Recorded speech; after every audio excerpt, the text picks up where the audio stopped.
Ethan Walker had built an empire with his name stamped on every gleaming building downtown. As the CEO of a multi-billion-dollar corporation, his days were a blur of board meetings, mergers, and carefully calculated handshakes. Success was his armor, yet strangely, that morning, it felt heavier than ever. Tired of the same sterile walls, he had taken his coffee to the park, hoping that among the golden autumn leaves, he might remember what happiness once felt like. He sat on a cold iron bench, lost in thought, when a small, hesitant voice pulled him back to the present. "Excuse me, sir." He looked up to see a little girl, no older than 5, standing before him.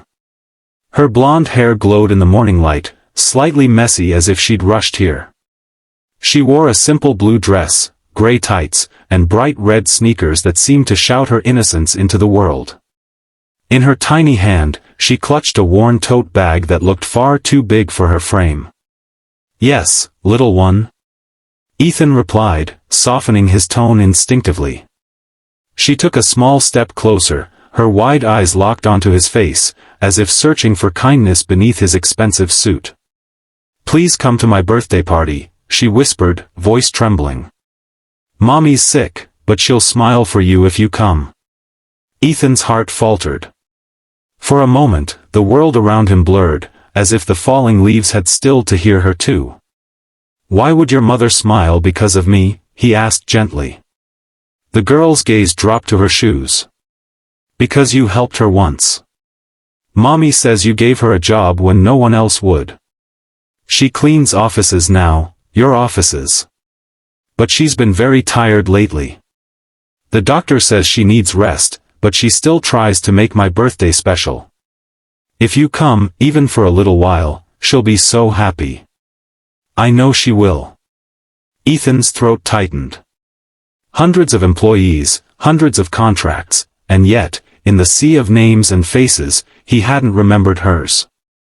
To this child, though, his presence wasn't about power or prestige, it was about making a sick mother smile. "What's your name?" he asked softly.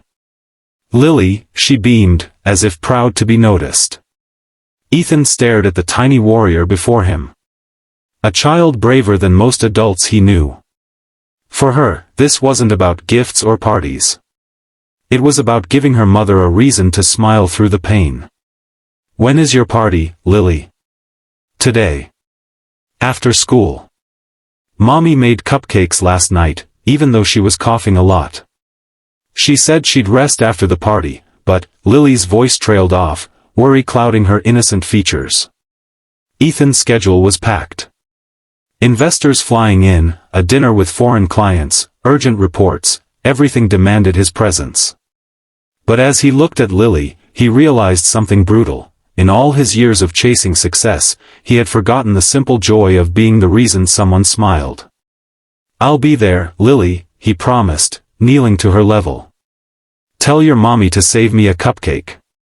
Her face lit up like the morning sun, and with a shy giggle, she waved and skipped away, her little feet crunching through the fallen leaves. That evening, Ethan stood outside a modest apartment building, clutching a simple gift wrapped in plain paper. No cameras, no entourage, just a man with a heart unexpectedly full. The apartment was small, yet it overflowed with warmth. Paper decorations hung slightly crooked, a humble table was set with homemade treats, and laughter echoed through the thin walls. Lily ran to him as if he were an old friend. "You came. I wouldn't miss it for the world," he smiled. Her mother appeared in the doorway, visibly tired, but when their eyes met, recognition dawned. She blushed, embarrassed by her simple surroundings, but Ethan only smiled. "Happy birthday, Lily," he said, handing over the gift. It wasn't expensive, a handmade storybook, the kind his mother used to read to him when life was simpler. Lily hugged it like a treasure. Throughout the party, Ethan laughed, played silly games, and even tried a cupcake that tasted far better than anything his luxury chef ever made.